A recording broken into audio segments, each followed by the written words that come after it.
I always say it's like 50 Shades of Grey if it was written by an adult who knew what they were talking about. If I die tomorrow, I hope you hear these words. I ain't here to flip no birds or sip no syrup. Hope the future generations can get this urge. Stay woke, youngin', and avenge these nerds.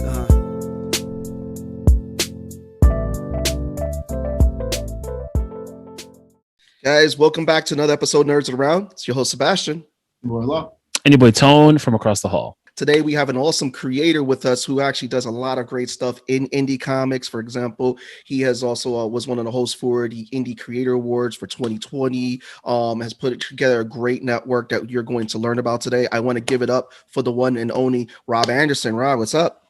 I can't live up to that. You've already set me up for failure. Now I was going to believe that. So we're just going to wrap this shit up right now? That's it. Thank you for coming. Get your waitress. There we go. So Rob, so for those who don't know you, please tell us your origin story. Well, I mean, it all starts back when I was 11. I was having trouble reading in school. I was being called a retard. Not my word. I know this is not a good time to use that word. This is what I was told by teachers. I did not have a good thing. I grew up in New York City, so I was on the Board of Education in New York, which you might as well roll the dice. Turned out I was very dyslexic, and they hadn't caught it. And if it weren't for this show, and you guys might remember it, the X-Men, Pride of X-Men, that cartoon, yes. It made me feel so unalone that there were freaks out there like me, because I was a kid who didn't get along with other kids. I wanted to talk about other things that they didn't want to talk about. I wanted to talk about what was going on. At that point, we were in the first Iraqi war, or it was in Kuwait at that point. But it was basically the first Iraq war, and I wanted to talk about that. My friends didn't care. They didn't watch the news. So I was this kid who was so lost, but comics felt like a connection. I was going through other things in my life where I was turning into puberty, and we all know how awkward of a time that is, especially when part of your puberty is thinking about your classmates tied up. It was a weird time in my life. So I was having these weird things going on, and that X-Men show really, really resonated with me, because this Wolverine guy who was apparently Australian. I know you're all like, wait, he's not Australian. Go watch that video. You'll know what I'm talking about right away. I still, to this date, hear him as Australian when I'm reading the comic books. I still don't hear. I thought all Canadians sounded Australian. So there was a big problem for you guys. Well, you guys know, I'm sure, in the room, that was a pilot episode. Stan Lee only bought one. So I was left not being able to see any more X-Men. And I was like, oh, I know that Stan Lee guy, that Marvel thing. That makes sense. Remember, at this point, I can barely read. I'm 11. I can barely read. I'm in New York City. They just promote you. It's never leave a kid behind, so just shove them forward. Let's see what happens to him. And I was in the middle of that. I didn't learn phonics at this point in my life. I could barely talk. They kept pulling me out of class during English classes and kept trying to do reading comprehension, which I was really good at. So they couldn't figure out what was going on. Long story short, I start learning how to read through comic books. I actually have the X-Men comics at a local shop. I track them down. It's nothing like the television show, but I still keep reading it, fall in love with it. I learned to read with the dictionary on the left-hand side, and I learned with the comic book on the right hand, and I looked every word up. That is my origin with comics, and everything since then has been nothing but love for comics, because it taught me to read. I had an IQ test a year after starting to read comics. You can look at my scores from the reading. I went from below average, like I'm talking like first grader at 11, to college manuals in 1 year. They'd never seen a jump like that. It turned out that I can be part of the Mensa group. I apparently had the highest IQ in the building. I was just severely dyslexic. And you can't teach a dyslexic kid the way they were trying to beat me up and trying to make me learn. Yeah. Yep. So what was your first foray into comics when you debuted on the comic book scene? It had to be a comic book school. The panels that we go to from Buddy Scalera does an amazing job. New York Comic Con. It is. I tell everyone, like, every year I go to New York Comic Con. If I can get a table, that's great. It don't matter. I'm going there for Buddy's panels, and I go to them. Even if I have a table, I table with someone. I'm like, I'm sorry, I have to go to this. This is my continuing education. That's how important they are. And I showed up there like every other creator, thinking I deserved to be there. I hadn't earned my place in there. And going to those classes helped me learn that. It inspired me to learn that. And during my actual creative journey, which was part of the comic book school's free PDF they put out last year, Creator Connection, the Comic Book School Creator Connections Panel 1, I actually explained. There was points where I was in a wheelchair that I went to these shows. I had back surgery. My son, who's in the background, hopefully falling asleep right now as we're recording this, was born, and he went to a show at 6 months old after I had back surgery. That's how important those classes were to me. They inspired me. And Buddy took everything I gave him. He read it. He looked at it. Well, what's next? How are you going to make it better? And he encouraged me. Him and Victor Dandridge, got to give a lot of credit to Victor. Two influences early in my career. I wouldn't do Comic Book Advocates, which we'll talk about later, without Buddy Scalera. And advocating for comic books came before I was really creating them. But once you get bit by this, once you start creating and you see people read something and ask you a question, the best thing you could do for a creator, you say you love it, that's great. Say that you really appreciate it. Cool, we love it, want to give us a hug, that's fantastic. But if you stop and ask us a question about the story, we'll love you forever. Now we can talk about all the stuff that we hid, because as creators we hide little things that we want you to ask us about. There's nothing more loving than that moment of, well, can I ask you a question about this character? Yes, please ask away. So that's how I got started, basically, and like a lot of people, going to panels, learning from people who knew more than me, and me being inspired to continue that journey further.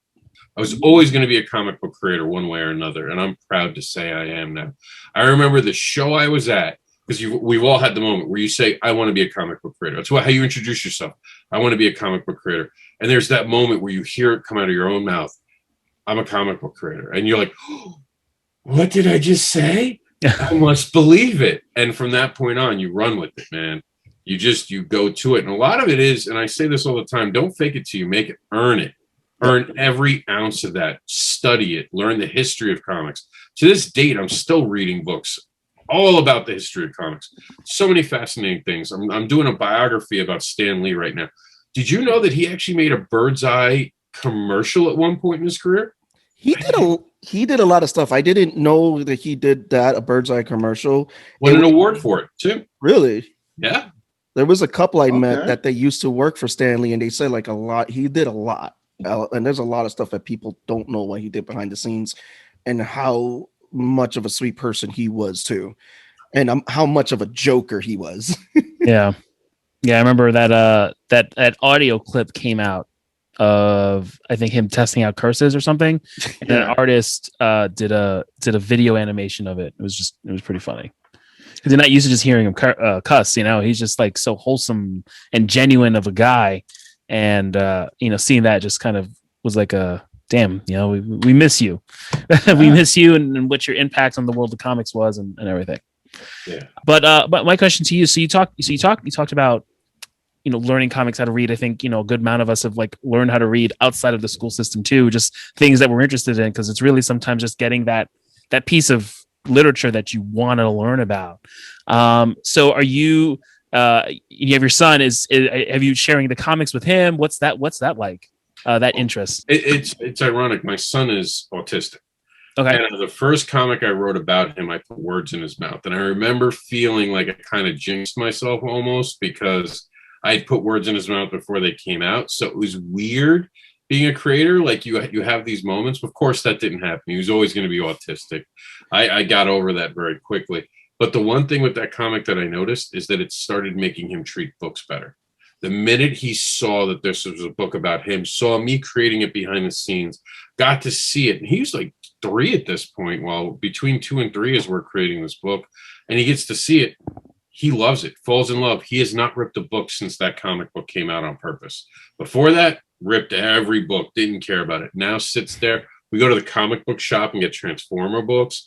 Trust me. Oh, and he's learning to talk now. It's an amazing thing. He's put a lot of energy and effort into it. He has another book, Catdad and Supermom, now, where he's the main character. And it's his dreams where these characters come to life.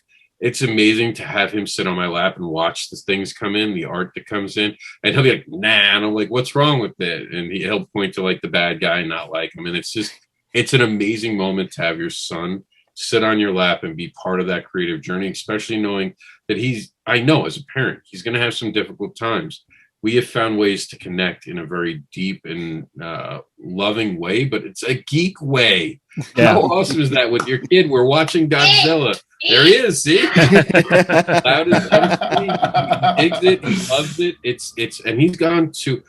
People don't realize my son's a con pro. He's done over 100 shows in his life already. Really? Ooh, Wow. How old is he? Wow. 6. He's been at over 100 comic. Oh. Wow. Yeah, and he loves interacting with people. People love him. They can't believe not only is he autistic, but he's a kid. He's well behaved. He's respectful to everyone. He's always very energetic, smile. Like he's one of those kids that brightens the room. And people are actually like, "Can Jax come hang out at my table for a while?" By the end, That's awesome. Day one they're like, "Oh God, they brought a kid." And by the end of it, "Come here, Jax, come hang out." That's great. That's really great. You're able to, share that with your son. Like sharing your interests with your kid is fun. Like I know me, like I have like my son and daughter really are into the whole superhero phase. But just sharing your passion and your work with him and creating something that he sees that he sees his reflection in his work. I think that's fantastic. And it's really a beautiful thing to see. And we all know that we need to get kids back into reading comics.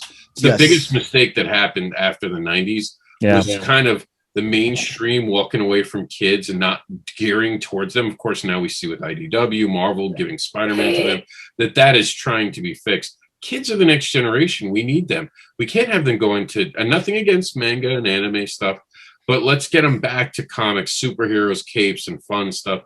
Because also, like we're talking about today, comics inspire people to learn. It gets them interested in the written words. It doesn't always have to be Shakespeare. It can be Stan Lee. It can be a Jack Kirby book. It can be a Jim Lee book. So many great creators. Will Eisner. Oh my God, the stuff he did. He's one of those guys who showed you that comics could be anything. It just needed a creator who was passionate behind them. But I want to get into also the 2 stories you did for Continuum. The first one that I want to get into is featuring 2 characters in a Comic-Con setting. Barbara from BarbaraUnleashed.com and Manwolf, the cosplay detective. So that's how you feel about how it was combining these 2 characters in a Comic-Con setting and working with the artist CB Zane, who was a dope artist that you had picked for this, and you pick your artists, which you could see in the comic book school anthology to your story. You've picked some great artists. And how was it working with CB Zane, and how was it coming up with this story, putting it together? Well, with the CB Zane thing, that also gives love to Into the Suck. Keith Thomas was taken from us way too soon. He was a cheerleader for me early on in what I started with, even advocating. He was a great person. If for those who knew him, we know what we lost when he wasn't around anymore. He was just one of those people who made the room better by being in it. And then he was taken with us from stomach cancer. And I remember we were doing the Advocator, which the Advocator was an earlier thing of just sort of like the Continuum, but a little different. It was based on Kickstarter model. If you just had a Kickstarter, this was the in-between project you could do while you were doing your other book for the next issue of Kickstarter. So I wanted to make this moment where you could combine these 3 franchises, and they call us monsters, which is Manny Wolf, who's actually a monster that's not a monster. It turns out monsters in this world aren't monsters. They're just human beings with genetic disorders that the silver screen has turned into gold, but hasn't given anything to them. Of course, this is a judgment on people, how we look at people and we don't understand them. Barbara Unleashed is about a young woman who goes to the New York City Fetish Underground to find who she is and explore her dark desires. I always say it's like 50 Shades of Grey if it was written by an adult who knew what they were talking about. That's awesome. Thank you. To have these 3 things combined in this one moment, that's a zany moment. It's a fourth wall moment. These characters should never have crossed paths in a normal day, but at a Comic-Con, anything is possible. Giving that nod to how Comic-Con's this thing. And in the Advocator, it was a 4-page. I turned it into a 6-page. For those who don't know, Keith Thomas did Into the Suck, but we also dedicated the entire issue of the first Continuum to Keith Thomas's memory. We inducted him into the Hall of Fame for the Creators Hall of Fame this year, which we're now calling the Hall of Creators, because it's not about fame, it's about creation. So it's the Hall of Creators from now on. And the original story was dedicated to him. CB Zane, awesome. I mean, I worked with CBZ and like I can go home now. I've worked with Chris Mad, you know, I'm working with Mike Seeley. I have just been Satane Zilia. You see the image behind me. That beautiful image draws so many people to my table when I put that up. They just want to know about that. Like, what is that? It's like, I mean, it's like the summer light where you see all the bugs around it. It just, for humans, it brings them over. That's interest, because when you see something beautiful, you're compelled by it. How did I work with such amazing artists? I don't still know. I don't know how I got so lucky. I have really gotten, I think it's just being honestly genuine as much as you can be, being a good human being, living up to what you say, and never going back on what you say. I think the other one you're talking about is the Wolf story, right? I was thinking about Eclipse, the one that you wrote under the pen. Oh, under Bobby Gregory? Yeah. That's amazing. A Hawaiian hero. Tell me one Hawaiian hero besides Magnum P.I. The fact that it is a Hawaiian hero and it's based off in Hawaii, and tell us what was the creation with this concept and everything when you were writing and all that and putting it together and working with the team, because again, it's great to see a Hawaiian hero, especially in this right now, we're in this period of diversity where people are creating new characters that actually have different backgrounds or reflecting what the world looks like today. Creating this Hawaii hero again, what was the inspiration? How was it working with the team? Please give us all the backdrop with that. Well, honestly, it was Mike's. This is a project I didn't create. Mike Seeley came to me. He was working on this, and he'd been a friend for years. And I kept going, "You have to do this. You have to do this." And he's like, "Look, I'm really good at figuring out the art part of it. I could use some help as a writer. Would you want to come on?" Before he finished the sentence, I was like, "Tell me what you want me to create." I just wanted to work with him. And I remember the first day we're doing a book called Catalysts. You guys kind of see the hint towards the Catalyst. Let's just put it this way. What happened in January was going to be in a comic book with the Catalysts. And because of that, we could no longer release that book because there were certain things that would have been too close. So we had to scrap an entire comic book. Wow. But we were working on this smaller thing for the Continuum, the series, the Continuum. So we were like, well, why don't we use this as a jump off point for everything? So I rewrote it after art was already done to reflect everything else that we now have coming. And we just time jumped the story 2 years ahead. The main character, Rob Andersin, that you see, he's actually from the Catalyst. And you're going to see more coming and crossing over. The Hawaiian part, that's Mike, man. Mike just, he's just that type of person who goes, have you ever heard of like a Hawaiian hero? And I was like, no, let's do it. Like that was it. Because I'm from New York. When you grow up in New York, you're in a melting pot. Yeah. There is no like majority, like we're all just in it together. You're in the subways together. You all have friends who are all different types. You have to go to Long Island to get the weird stuff going on. They start separating. In New York, it was just New York.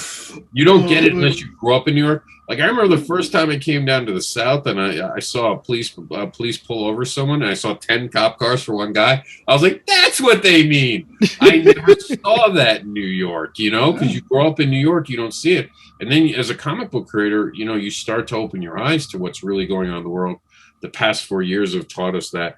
So I'm so happy to be working on a title where diversity is being shown, but it's not being pushed. And one of the things you've done is that I remember meeting you at CACN. You were talking about the Written Sins Network, and then also later came Indie Advocates. Tell us how these networks were built and how you became an advocate for the indie comic scene and getting indie creators known out there and getting the news out there for them. It was really just buddy. Going to those panels, realizing that when we met up every year, we lost contact with each other. And I wanted that to stop. And I wanted to start building a bigger circle. It started as a Facebook group. Might have even been a Yahoo group in the very beginning, but it quickly went to a Facebook group. Wow. And then from that point, I blew up my back and I spent too much time. And as much as I don't talk about politics, when I hurt my back, that's all I wanted to talk about because it was the only thing you could talk about for hours on end and not care. Because I suddenly went from working out twice a day and literally being at work 16 hours to being home with a back injury 24 hours a day. I didn't do too well with it at first. And I remember I was, my wife at the time, now ex, literally sent me to therapy because she thought I was arguing with strangers too much online. And he looked at me and he's like, I understand why you're mad. And he said, why don't you do something more positive with your time? And I looked at it and I was like, I can help creators. If I can keep helping creators, then every day will be worth living. even no matter how much pain I'm in, because I'm in pain every day. And I was like, if I can focus on something positive, because especially when you're hurt, you don't have money to buy art. You're stuck in this bubble where you're like, you're damned if you do and you're damned if you don't. But if I'm helping creators, I'm doing something positive in the world. I just ran with it and I just developed it over the years. And it was like, what do I want? I always said at the very beginning, I saw a forest and I wanted to cut all the trees down and make a highway. And one of my friends turned to me the other day and he said, the highway's here. He's like, you created it. You see other shows now doing the things you're doing. You've changed how people advocate for comics forever. And he's like, what do you want to do next? And I was like, keep creating comics. And through Continuum, now help creators learn what I've learned, pass back to the creators that are coming up, and build this company where people from the quote unquote pros to the quote unquote amateurs all can be in one place, can create these. And you saw the book. I think it's a high quality book. It's a beautiful book. We want to make sure we're helping other creators level up. And I've already had to break some hearts being like, you're not ready. If this is what you're giving me, you're not ready. You're not there. Doesn't mean you can't be. Can I give some suggestions? And you will see them rise with us. You will see them learn from us. And I send them to comic book school, because comic book school is a great place to get your feet wet. And I'm like, learn through that process, come back to me and we'll refine you. We'll get you to where you need to be. We'll hook you up with the right people you need to. Editors are something people don't understand. So I've taken all the advocating and I still do it. We have comicbookadvocates.com. It's now more of a newsroom. We have the Comics Market Watch. We have the In to Know, which keeps people in the know, including some history stuff, some things you might not have known about comics. We have the Friday Week Ended show, which gives you the news from indie creators and mainstream. Because again, we need to stop separating ourselves in this industry and stop like hating people who've made it. They just worked hard and they earned their spot.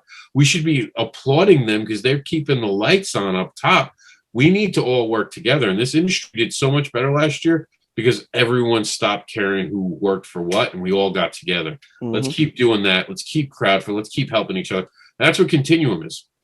I hope we get people like Scott Snyder to be in the Continuum one time, because it's all about putting in short stories to build this giant library that will continue to be printed. It's almost like the Library of Congress for indie creators to put your different things. We even talk about bringing in, like, how many of you have done an anthology piece that no longer is published?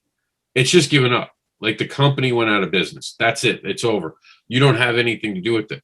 We're bringing those back. We're giving them the second time. The awesome thing about it, too, is imagine if you're a brand new creator, you come to Continuum, we're at our 5th issue, you can buy all 5 issues. We're going to continuously allow them to buy issues. So when they go to a Comic-Con, and they're buying it basically at cost, just a little extra to keep us warehousing, because the more we buy, the better the price can be. Yep. They'll be able to buy those 5 issues, go to a show with 5 issues, and now possibly make a table and not just have one issue. This is about helping us all rise together and create something we can be proud of. I've committed to doing 100 issues. Tom King'd it after I made fun of Tom King and said, you can't say you're going to make 100 issues. First thing I did when I had a chance, I'm making 100 issues. And they're like, how you can do it? A lot of work. But I gave myself 10 years. I think I can do it in 10 years. Russ Leach, I want to give a lot of love to, stepped up because there was a contractual problem with Suddenly Only Death Can Save Us. So he gave us that sword book, By the Sword. Oh my God, beautiful, amazing. Yes. I was blown away. This is what happens when you work together and you put your egos aside and you just create for the fans. And I think if people do that, they'll strike gold. You said diversity. Diversity is important, but only when it's done right. How do you do it right? Let it be natural. Just think about the world you live in. If you're a creator who does not understand something, do not create it just to create it. It will come off false. It'll be a bad narrative, and it won't do what you think. Don't preach to us in comics. Tell us how the world looks through your eyes. Let us experience the world. You are the only you in the existence of all time. Run with that. Tell us the stories you have.